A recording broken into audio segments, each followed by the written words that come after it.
دعا المومنین حضرت عائشہ صدیقہ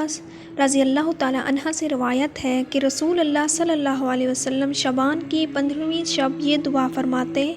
اللہم انی اعوذ بفعوق من عقابک، اعوذ برزاق من سخطک، واعوذ بک من